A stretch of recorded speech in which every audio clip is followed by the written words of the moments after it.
While Starly will always be my magic bay, Tatyova is coming close. Tatyova just feels like Tyler's tracker on steroids. This big benthic bitch looks deep into that crystal ball of hers and predicts the future.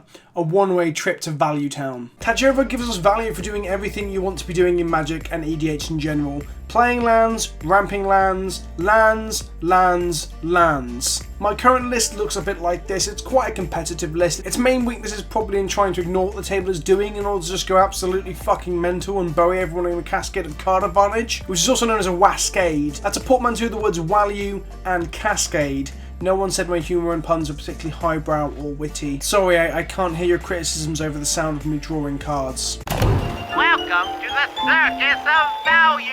The aim of the deck is to set up a turn where we can draw all of the tings. We will get an insurmountable advantage over our opponents by drawing more cards than them. This is usually done by putting enough lands into play whilst Tatyova oversees the entire operation to draw enough gas to kill our opponents or really mess with their day. She's like the foreman on a building site, but the site is where we build our tribute to the gods of worth. We do this through our typical card advantage payoffs in green for ramping like Genesis Wave, or more uniquely in this particular deck, scape-shifting people for maximum value. No, seriously, scape-shift is like a reverse Sphinx's Revelation in this deck, with a Cobra and Tatyova in play, for example with 9 lands in play and those 2 cards. For the low cost of 4 mana, I can draw 9 cards, gain 9 life and make 9 mana. Where do I fucking sign? To clarify, combo Scapeshift is for the weak and the lame. I came here to draw cards and that is what we will do. Now, we usually kill through big Avenger beatdown or perhaps a lethal Crater Hoof or 2. I mean, we can cast it multiple times in one turn thanks to our homeboy Cloudstone Curio in some cases. Or we can just mill our opponents out with Hedron Crab. Yep, that is a legit possibility, and you can see that in action when I featured in the EDH Lounge last month where I debuted this deck. I've decided to not invest important slots in the deck into mana dorks for 2 reasons. Firstly, they produce mana but do not interact with Tatyova favourably aside from playing her earlier. They don't draw us cards, and secondly, they are weak top decks when we are clambering to draw into gas when attempting to go off with Tatyova or setting up a turn to go off. There are certainly improvements to be made. I feel like I could find some more room for cards like Cultivate and Kodama's Reach, which I have in a newer build after this video was filmed, where I dropped Kefnet for example. Instead, at this time, we plan to make multiple land drops through Azusa, Wayward Sawtooth and Oracle because this ramp also helps us to continue to combo off later as well and also plays well into having Tatyova in play for a turn or 2. The deck is obviously a work in progress but it is undeniably powerful in its current iteration. I am open to suggestions, so please drop comments in the comment section below to tell me if I'm missing an obvious piece of the puzzle. For example, I am going to concede the fact that I need at least 1 mana dork so I can green suns on turn 2 for a mana dork. Again, to clarify, we aren't really ramping in the traditional sense of the word that you would expect in EDH. We are playing more unique and more powerful effects like exploration, double land drop effects, and things like mana bond. You'll note a lack of mana rocks as well, other than the obvious Soul Ring and Moxed Diamond, because again, land drops are more valuable because it draws us cards. We have multiple payoffs for having so many lands in play. We can either bury our opponents in card advantage, we can resolve an Avenger of Zendikar and make huge amounts of damage that way. We can also use Titania plus a sack outlet like Zuran Orb or Sylvan Safekeeper to make a huge board of 5/3s. So although the deck feels like a combo deck, it definitely wins through the combat step, with payoffs like Rampaging Baloth, Titania and Avenger of Zendikar. It also has a slight toolbox feel because we have crop rotation to search for utility lands like Strip Mine and Maze of Ith, whilst Green Sun Zenith and Chord of Calling can also tutor up utility creatures like Reclamation Sage, Oracle of Maldaya, or just go for the game-winning threat in something like Crater Hoof Behemoth. Funny thing is, I usually like to play interaction like Wraths, Removal and Counter Spells in EDH in order to police the table, but Tatyova eschews that in exchange for being fucking mental. We're here to live life on the edge, draw your deck and wreck fools, or die trying. That is our mantra. Before we get into the gameplay, a huge, massive shout out and thank you to my patrons for the support of the channel and the videos that I make. My largest patrons are on screen now. If you want to support the channel, click the link below to go through my Patreon and give me at least, what, $2? $2 a month will give me more than what 1,000 views would get monetized on YouTube, because the monetization on YouTube is really bad. That money will then lead to me being able to devote more time to the channel and to create more content and to grow. My recent Patreon drive was incredible, so if you're one of the new patrons, thank you so fucking much. I am blown away by the level of support that I've been getting. Another huge shout out to my sponsors, MTGO Traders and Cape Fear Games. Traders are the place to go for cheap and easy access to MTGO cards, whilst Cape Fear Games can scratch that physical itch, and that sounds a lot more kinky than I meant it to sound. Don't forget to use the discount code that's on screen now, GGGetWrecked, to get you 8% off your order and support the channel for the future as well. Now, ladies and gentlemen, take my hand. Tatyova awaits us. Let's see the lay of the land. Now, I had recorded another game of EDH prior to this one where it was a lot more political and things went really badly for me. Turned out 2 of the players were fans and another player was recording a game for his channel. Unfortunately, I'd apparently, and not to my knowledge, enabled my webcam whilst recording through action, so the footage has this ugly dismounted camera sat in the top right hand corner obscuring half of it. That's some footage that I can't really use. Don't worry though, I filmed some more. Before I move on though, I did want to shout out to Jack Benby. Is that how it's pronounced? And Wraith SMK if you're watching. The game was super fun, if a little bit bizarre. And a shout out to Magical Hacker as well for his content. I believe I'll show up on his channel piloting this deck with a much weaker start and dying to Jack's Ulamog squatting on my face. Matron. So we have a very solid opening hand that has valuable cards as Lotus Cobra and Gaia's Cradle in it. 2 of the cards that enable the most busted and absurd draws from this deck. We're up against a 4-colour partner nonsense in Triton Hero and Vowel Smasher, as well as Queen Marquesa herself and Grim. I can only assume that Grim is some form of zombie combo. I win the die roll and lead with the trop. We also drew Nissa Vital Force, who's absolutely best friends with Gaia's Cradle. BBFFs. The 4-colour pile player leads with Burgeoning, which makes me awfully jealous. This card is fucking nuts in Tatyova. As you draw a card each time it triggers thanks to Tatyova, often joining to more lands. It's just great. We have no turn 1 from Marquesa, but Griminator, Carrion Feeder, Zombies almost certainly as a theme here. Rooftop Storm enables Grimgrim to do disgusting things that I can't even show on the channel for risk of breaching terms of service.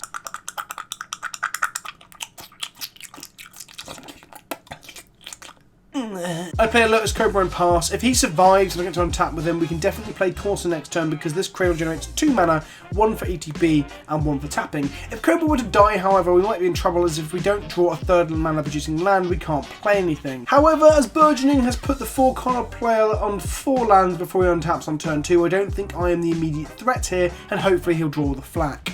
However, he does fail to make a land drop on turn 2 and just casts his commander and passes. Marquesa makes a land drop and passes, and Grimgrin Demonic Tutors then attacks me, the rude fuck. In Grimgrin's end step, Marquesa goes for the throat on Triton Hero. Good night, sweet prince. We hardly knew your value engine. We hope to draw another land here as playing a Cradle often puts a target on your head, but we don't, so we have to make do with what we've got. We play the Cradle, make a green off a Lotus Cobra and cast Corsair of Kruphix. We see Moltani on top of the library and have to pass the turn sadly, as that's not what we wanted to see. However, not before we snake a 4-colour player in the face. Get snaked, you fuck! He recasts his little value engine commander again and passes the turn. Profane Procession from Marquesa, which will inevitably gobble up my mana snake. Better get maximum value out of him before that card is online. Plague Belcher from Grim just screams a machine gun combo, probably involving Grimmy, Rooftop Storm, Gravecrawler, and a damage engine like Plaguey Boy here. We draw a card and see a fetch land on top of the library. We have to play it to make the necessary mana to cast Tatyova, which means we can't maximise the value from her. Not yet anyway. We play it off the top and make a green, tap our lands, keeping the fetch land up and cast Tatyova. Now when we crash this fetch, we'll draw a card and make a mana, which is pure value. However, due to the fact that the fetch land being cracked gives us that free Lotus Petal style effect, we don't really want to do that now, and I have to sit on it and not crack it until next turn when we can maximise its usefulness. We passed that attacking simply because politics, not want to draw any more removal than this board state already would. The 4-colour player plays some big flashy 5-mana Keranos because of course he fucking does. He's 4-colour good stuff deck, no doubt. Marquesa lands and she comes out swinging, attacking the 4-colour player, which is quite aggressive, and I like it. I like it a lot. He takes it. Grim plays a Coffers to flop his Urborg from last turn, which seems pretty fucking strong. Casts, resolves, exploits, and sags as a DC, and if he isn't shooting up combo pieces, I'll be very, very surprised. Carrion Feeder gets all up in the grill of Marquesa and steals the crown from her. He is now the monarch and he draws a card in end step. We untap unscathed with a Tatyova and Snake on board, and we see a Scapeshift on top of our deck. Let's see how much value we can generate here. We play the Breeding Pool Shock to maximise our access to mana, which draws us the Scapeshift. We crack the fetch land to gain another mana and draw another card. I decide to go big or go home, so I cast the Genesis Wave for 6, which is a virtual 5 as we know one of our top 6 cards can't be hit by the wave, as we can see it from the Corsair. We want to hit as many lands as possible here, and with us playing 44 lands total, it isn't outside the realms of possibility. Jackpot. Fetch lands are even better as they generate 2 mana off the Cobra, 2 cards off Tatyova. So in essence, that's basically number one. Trigger, trigger, trigger, trigger, trigger, trigger. Warnings, kids, there'll be triggers in them there hills. Rex Sage blows up the bludgeoning. Whilst this is a tad underwhelming, it's still incremental value. We draw cards and net mana. We crack our fetches, draw more cards, and net more mana. Tatyova truly is the value benthic bombshell. It's like Tyler's Tracker's older, chunkier, slightly fishier sister. It might smell bad, but you still brag to your mates that you went there. We draw an Azusa, which at this point, with a fetch land visible on top of the deck, nets us 3 mana and 3 cards. So she's basically a card advantage generating neutral ritual at this stage.